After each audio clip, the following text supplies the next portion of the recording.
Bon, je fais un truc rapide pour Twitter, donc maxi, je vais essayer pas plus de 2 vidéos de 2 minutes 20 sur la liberté d'expression et le désaccord ou l'erreur. Je préfère parler d'erreur des derniers propos de Jacques Fou qui sont... Donc j'ai déjà dit qu'il n'y avait pas de liberté d'expression en ce qui concerne l'islam. Non pas parce que nos députés français ont interdit le blasphème, mais parce que l'islam l'a fait. Et l'islam vous exécute. Donc non seulement la peine de mort est en vigueur dans notre pays, et la loi imposée par l'islam, et c'est pas un policier qui viendra vous chercher chez vous, c'est un mec en barbouche qui viendra avec un couteau de cuisine vous égorger. Donc, dans les faits, on vit sous l'interdiction de blasphémer l'islam, sauf si on se fait pas prendre et qu'on est anonyme. C'est pas du tout une liberté, ça. C'est le seul moyen, on va dire, d'exercer un droit qu'on prend de force, hein. Et d'apostasie. L'apostasie, pareil. Un mec en babouche viendra vous mettre un coup de couteau de cuisine. Mais c'est pas ça mon sujet, parce que ça, c'est une liberté qui nous a été retirée de force. Donc on l'a plus. Et c'est pour ça que j'ai contesté certains discours que j'ai entendus dans la bouche de Jacques sur la notion de privation de liberté, démocratie, blabla, parce que il y a un désaccord profond sur le réel, ce qu'il est, pas sur l'utilité ou le bien de la démocratie, mais sur le fait qu'on n'est plus dans une démocratie puisque l'islam a partiellement imposé son pouvoir. Et donc on élit des gens pour redécorer pour refaire le code de la route ou changer les taxes, mais l'islam a un rôle régalien dans le pays. Il commande un certain nombre de choses, y compris sur des détails, puisque il encadre les collèges et les lycées. En gros, il impose un certain nombre de choses. Il n'a pas forcé tous les Français à se convertir, mais il impose aux Français de respecter un certain nombre de règles islamiques. Le, les adolescents sont dans une merde terrible en France, parce que, bah, par exemple, une fille qui veut juste un soir comme ça, dans son lycée, avoir une relation avec un musulman, elle va tomber dans une obligation ensuite de lui rendre des comptes. Ce sur quoi je voudrais insister, c'est que le chantage est un crime et ne relève pas de la liberté d'expression. Et donc j'aurais mis 2 vidéos pour ça. J'aurais fait ça, moi, ce moment de concision. Il n'y a aucune limite à la liberté d'expression, à interdire le hijab, à interdire le chantage et à interdire l'islam. Pourquoi? Parce que ce qui serait interdit, c'est tout simplement la promotion, la publicité de l'islam. Comme aujourd'hui, il y a une interdiction de publicité pour le tabac, l'alcool, les drogues dures. Les drogues dures sont même interdites d'en vendre. Et les gens ne disent pas, ah, vous avez interdit l'héroïne et la cocaïne, donc vous avez limité la liberté d'expression. De même, il n'y a jamais, absolument jamais de liberté dans le port du hijab. Et donc, il est contre-productif et dangereux de dire que c'est un choix. Les personnes qui le mettent sont victimes d'un chantage. Et ce chantage, il est très clairement énoncé par le Coran, c'est tu respectes telle ou telle règle, sinon tu seras brûlé vif. Éternellement, donc post-mortem, mais tu seras maintenu en vie, tu seras brûlé vif, et la liste des tortures est très détaillée encore. Ça s'appelle du chantage. Un juge ne cherchera pas à savoir si vous êtes euh, crédible. Bon, il faut un minimum, si vous voulez, de mode opératoire, d'escroc, voilà, si quelqu'un d'ultra gentil, file-moi 1 million d'euros, sinon je fais, je mets une bombe et je fais exploser tout Paris, il sera pas condamné pour chantage parce que sa crédibilité est vraiment nulle. Mais si vous mettez suffisamment de mode opératoire, suffisamment de pognon, suffisamment de promotion de votre chantage, vous devenez un mafieux, hors la loi, criminel. En particulier, si vous dites à quelqu'un, si tu ne me donnes pas 100 000 euros, dans 2 ans, tes enfants mourront brûlés vifs, capturés par des gens. Que ce soit vrai ou pas, vous êtes coupable. Ok, il n'y a pas besoin que le maître chanteur, sinon ce serait, la science serait trop facile. Il n'y a pas besoin que le maître chanteur puisse garantir sa menace. Il suffit simplement que psychologiquement, humainement parlant, vous puissiez placer dans un état de peur et de marcher la victime. C'est très exactement ce que fait l'islam. Il est donc un criminel. C'est donc une entité criminelle qui écrit noir sur blanc son crime. Interdire le hijab, qui est un symptôme de cette maladie, ce ne sont pas des libertés supprimées, ce sont des libertés retrouvées pour les victimes de ce fléau. Donc il faut faire vraiment attention. Pas sur pour ou contre l'interdiction du port du voile, parce que comme de toute façon c'est un symptôme, il est jamais très marrant, enfin il est jamais très pertinent de traiter que les symptômes, ok?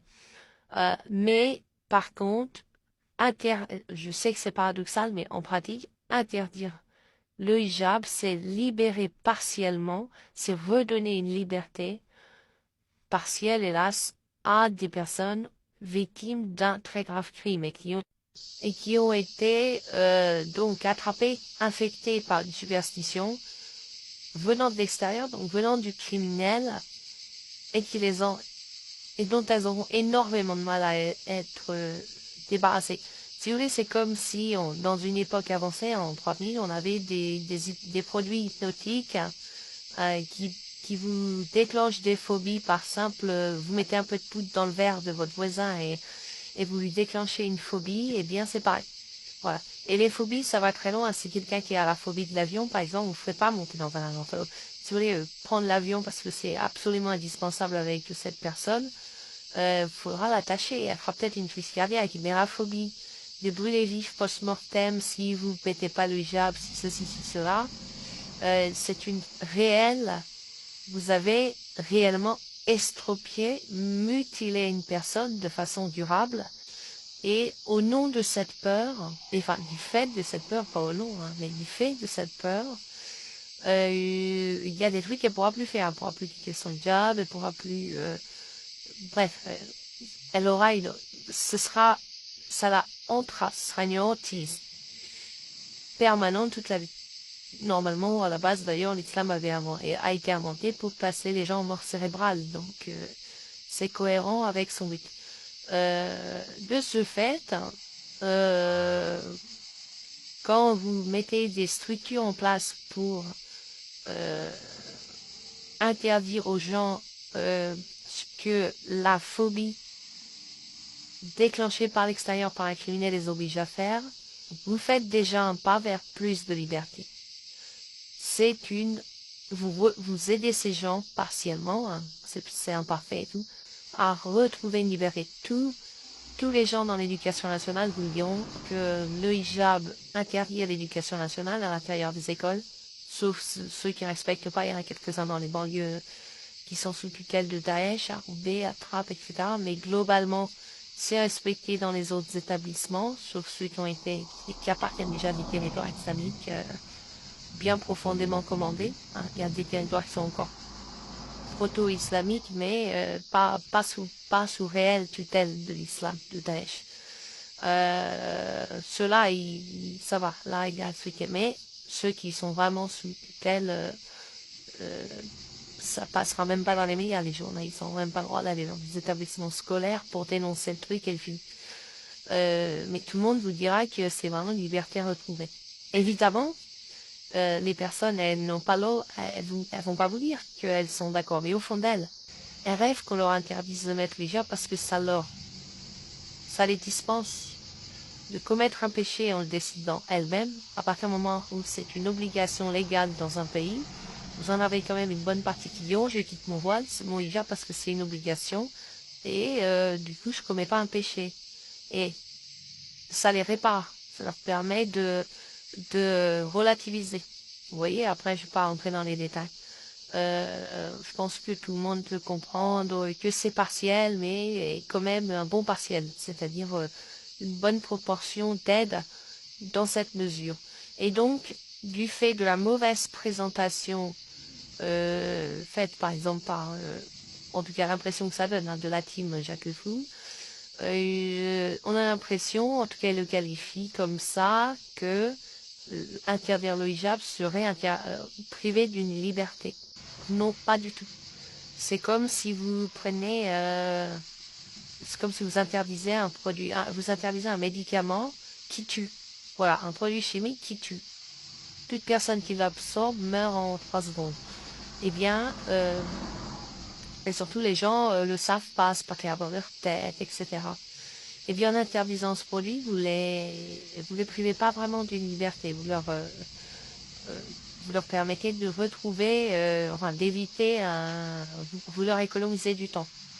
Alors, je parle pas de ceux qui ont voulu se suicider et à qui on interdit de se suicider, mais on peut très bien imaginer qu'un produit toxique qui tue, soit pour des raisons diverses et variées comme pour l'islam, promu de manière à ce que les gens l'absorbent en pensant qu'ils vont pas mourir. Donc on n'a pas interdit la liberté individuelle du suicide là pour le coup. On a vraiment sauvé des vies. Et quand vous interdisez les hijab, d'une manière générale l'islam, idem, vous augmentez la présence des libertés individuelles. Vous êtes et je trouve dangereux de ne pas revenir sur la façon de présenter les choses et d'aller comme dans les trucs comme sur TPMP, si vous voulez, comme dans l'émission TPMP, pour vous contre oui ou non, et puis de tomber dans cette fausse évidence. À partir du moment où il y a le mot interdire, il y a privation de liberté. Interdire la non-liberté, c'est promouvoir la liberté par exemple. Donc, faut faire attention à ça. Bien comprendre que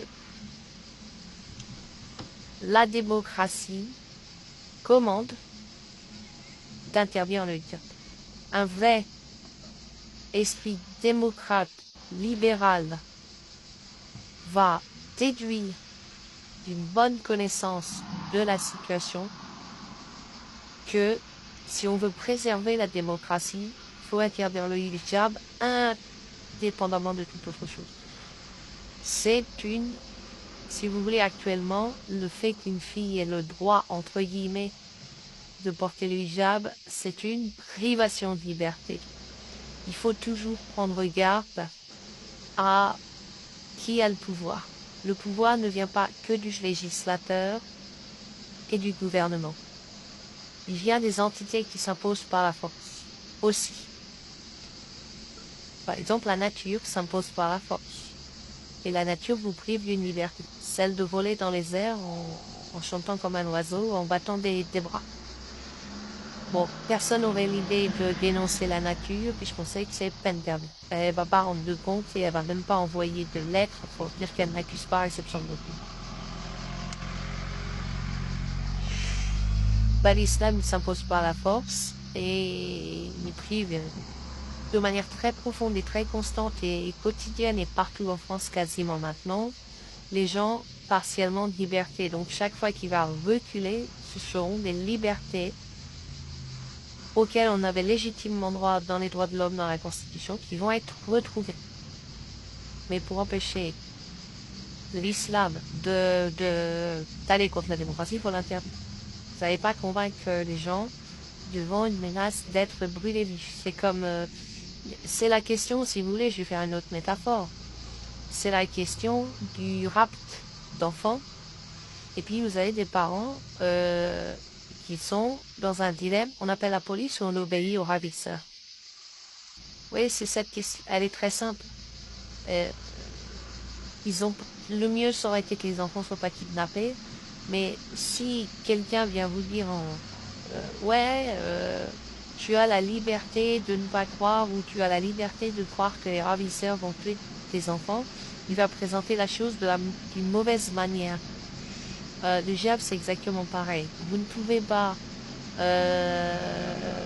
vous substituer à une personne et dire qu'elle est libre de porter le hijab quand vous savez qu'elle est victime d'un chantage au même titre que quand vous pouvez pas aller voir des parents comme si leurs enfants n'avaient pas été kidnappés et puis leur faire des grands discours sur la liberté de ne pas croire que les ravisseurs vont les tuer et sur l'utilité d'appeler la police pour être civique, etc. C'est exactement la même chose.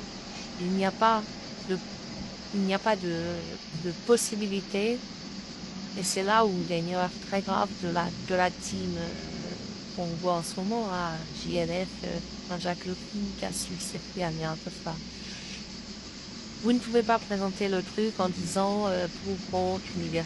Quand vous faites ça, c'est comme si vous êtes dans un mauvais contexte. C'est comme si vous étiez en train de développer un mouvement de rhétorique pour défendre la dépénalisation du cannabis ou